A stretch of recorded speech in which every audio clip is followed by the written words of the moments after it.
Dear students, ਅੱਜ ਆਪਾਂ ਕਰਾਂਗੇ lesson 3 secret of happiness the vocabulary exercise ਅਤੇ ਗ੍ਰਾਮਰ ਐਕਸਰਸਾਈਜ਼।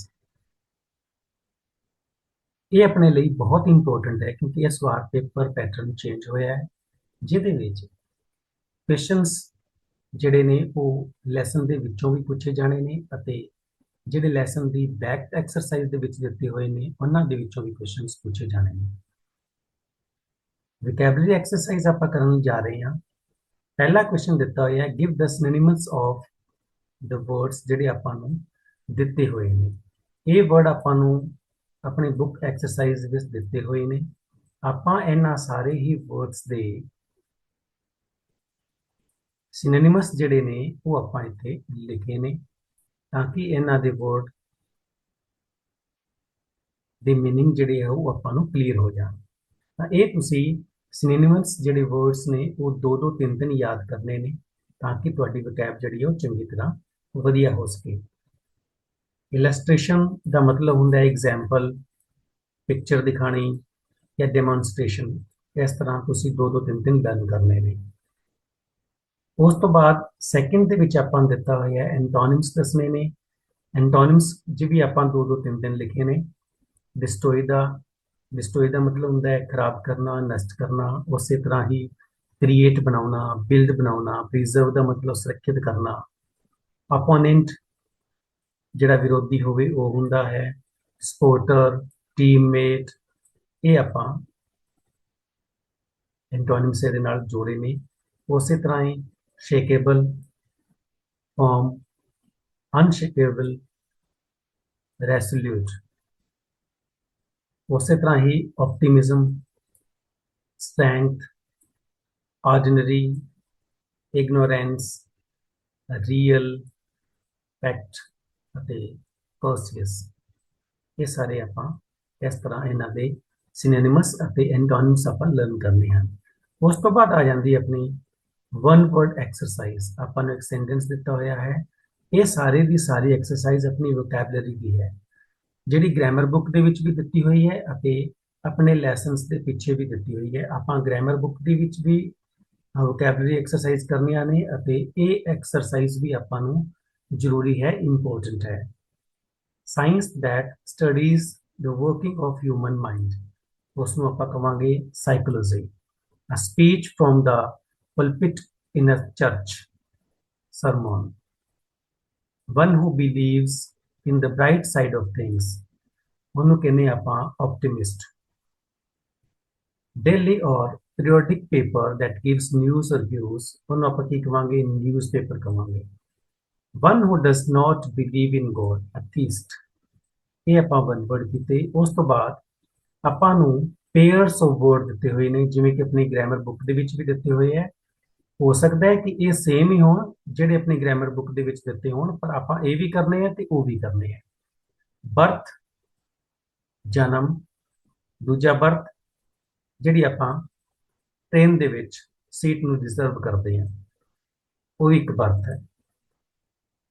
ਫੈਮਿਲੀਅਰ, ਜਿਸ ਨੂੰ ਆਪਾਂ ਜਾਣਦੇ ਹੋਈਏ, ਅਤੇ ਫੈਮਿਲੀਅਲ।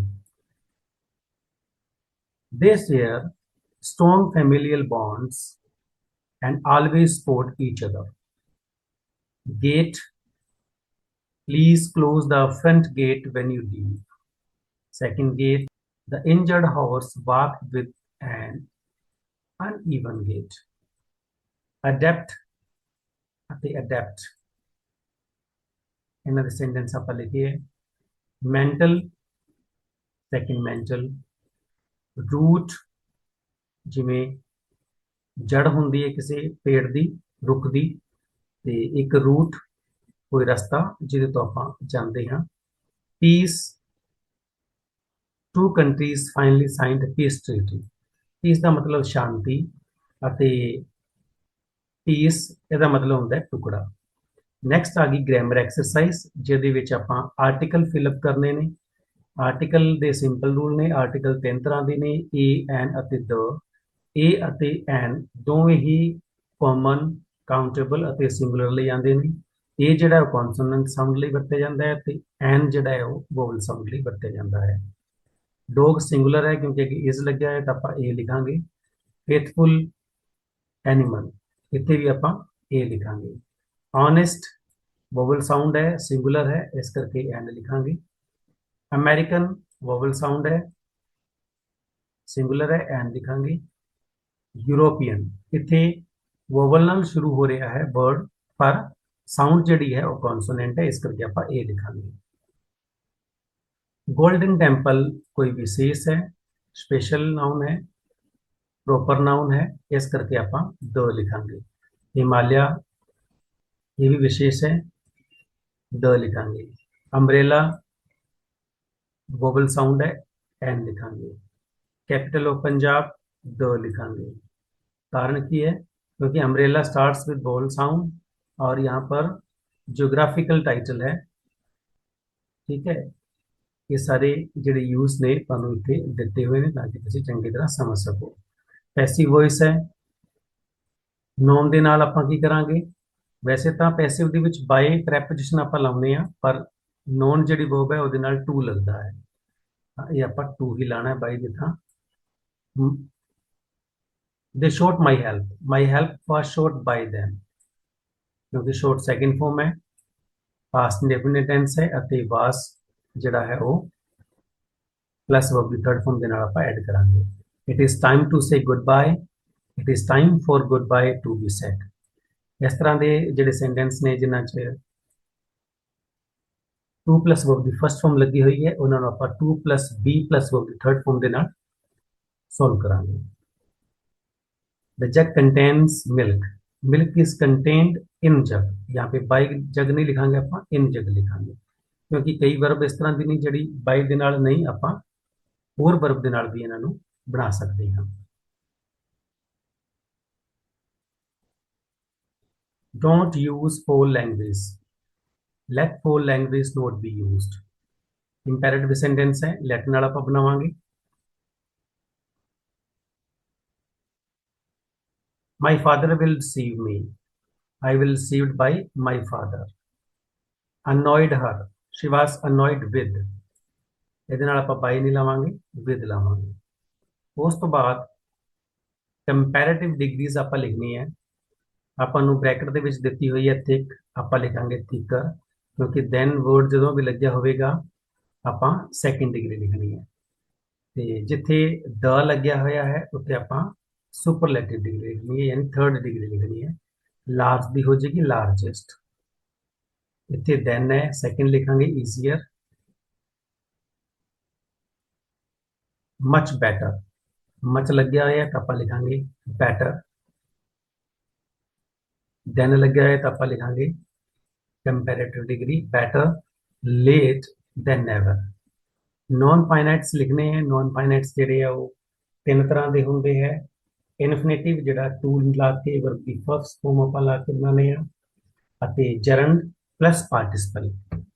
ਤਾਂ ਬਰਨ ਦੇ ਨਾਲ ਆਪਾਂ ਇੰਜ ਲਾਵਾਂਗੇ, ਬਰਨਿੰਗ ਬਣ ਜਾਏਗਾ। एक्सप्लेनेशन ਤੁਹਾਨੂੰ ਇੱਥੇ ਦਿੱਤੀ ਹੋਈ ਹੈ। Burning acts as present participle functioning as an adjective to describe the noun glass. The great success of life lies in putting a key into the lock and releasing that terrific power. Preposition in must be followed by a noun or a gerund, यानी verb the first form plus ing नाल इसनों आपां बनावांगे। If I had only one sermon to preach, I would preach people to shun fear। The preach to preach ਲਾਵਾਂਗੇ। ਇਨਫਿਨਿਟਿਵ ਦੀ ਵਰਤੋਂ ਆਪਾਂ ਇੱਥੇ ਕਰਾਂਗੇ। We allow ourselves to be made miserable by fear। by fear ਇਹਦਾ ਮਤਲਬ passive ਲੱਗਿਆ, ਤੇ passive ਦੇ ਵਿੱਚ ਜਦੋਂ ਆਪਾਂ ਇਨਫਿਨਿਟ ਦੀ ਵਰਤੋਂ ਕਰਦੇ ਹਾਂ ਤਾਂ to plus be plus verb ਦੀ ਥਰਡ ਫਾਰਮ ਆਪਾਂ ਲਿਖਦੇ ਹਾਂ। टू विशेष यूज करांगे आप इतने इनफिनिटिव की वरतों करांगे। The art of living, of जो भी आप यूज करते हैं तो उस तो बाद हमेशा जरम की वरतों करांगे, वर्ब की पहली फॉर्म के नाल आईएनजी आप ऐड करके लिखांगे। शी रूटेड, रूट ਆਪਾਂ ਦਿੱਤਾ ਹੈ ਇੱਥੇ ਆਪਾਂ ਰੂਟਡ ਲਿਖਾਂਗੇ ਕਿਉਂਕਿ ਇਹ ਐਡਜੈਕਟਿਵ ਦੇ ਰੂਪ ਵਿੱਚ ਆਪਾਂ ਇੱਥੇ ਇਸ ਨੂੰ ਯੂਜ਼ ਕਰਾਂਗੇ ਕਿਉਂਕਿ ਉਹ ਵਰਬ ਦੀ ਥਰਡ ਫਾਰਮ ਜਿਹੜੀ ਹੁੰਦੀ ਹੈ ਪਾਰਟਿਸਿਪਲ ਹੁੰਦਾ ਹੈ ਉਹ ਨॉन ਫਾਈਨਾਈਟਸ ਹੈ I wanted to get wanted ਤੋਂ ਬਾਅਦ ਆਪਾਂ ਇਨਫਿਨਿਟਿਵ ਯੂਜ਼ ਕਰਾਂਗੇ ਕਿਉਂਕਿ ਟੂ ਪਲੱਸ ਵਰਬ ਦੀ ਫਸਟ ਫਾਰਮ ਆਪਾਂ ਲਿਖਾਂਗੇ ब्रोकन एडजेक्टिव यानी पार्टिसिपल यूज गया है कंट्रोलिंग जरन का यूज होया है हैविंग जरन का यूज होया है ਅਤੇ ਅੱਗੇ ਨੈਕਸਟ ਜਿਹੜੀ ਲਾਸਟ ਐਕਸਰਸਾਈਜ਼ ਹੈ ਪ੍ਰੋਨੰਸੀਏਸ਼ਨ ਪ੍ਰੈਕਟਿਸ ਇਸ ਨੂੰ ਕਰਨ ਦੀ ਲੋੜ ਨਹੀਂ ਕਿਉਂਕਿ ਐਗਜ਼ਾਮ ਦੇ ਵਿੱਚ ਆਪਾਂ ਨੂੰ ਨਹੀਂ ਪੁੱਛੀ ਜਾਂਦੀ ਡੀਅਰ ਸਟੂਡੈਂਟਸ ਉਮੀਦ ਕਰਦਾ ਹਾਂ ਕਿ ਲੈਸਨ 3 ਦੀ ਵੋਕੈਬਲਰੀ ਅਤੇ ਗ੍ਰਾਮਰ ਐਕਸਰਸਾਈਜ਼ ਤੁਹਾਨੂੰ ਚੰਗੀ ਤਰ੍ਹਾਂ ਸਮਝ ਆ ਗਈ ਹੋਵੇਗੀ thank you have a nice day